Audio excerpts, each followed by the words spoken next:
C'est une exposition inhabituelle. Des sculptures de Rodin, une douzaine, sont exposées à la Galerie Capazza dans le département du Cher.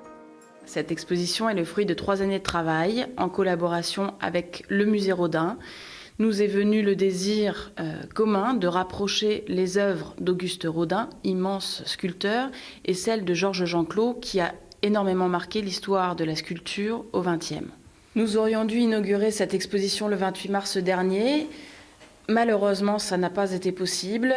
L'événement aurait dû amener à la galerie des amateurs et des collectionneurs de toute la France. Mais voilà, la galerie s'est retrouvée confinée. Pas de visiteurs, pas de vente et donc pas de rentrée d'argent. Problématique pour cette galerie qui emploie 8 personnes et pour qui habituellement tout redémarre au printemps. Nous n'avons pas pu accueillir le public lors du week-end de Pâques, que nous n'avons pas pu entretenir ce lien qui est si cher pour eux comme pour nous. Nous n'avons pas pu participer au grand salon, donc c'est une période très compliquée, évidemment. À chaque crise, le marché de l'art souffre. Ce fut le cas après la guerre du Golfe en 1991, puis en 2008 avec la crise financière. Les conséquences économiques sont toujours dramatiques. Le comité professionnel des galeries d'art estime qu'une galerie sur 3 pourrait fermer dans les 12 prochains mois. La reprise risque d'être longue et lente.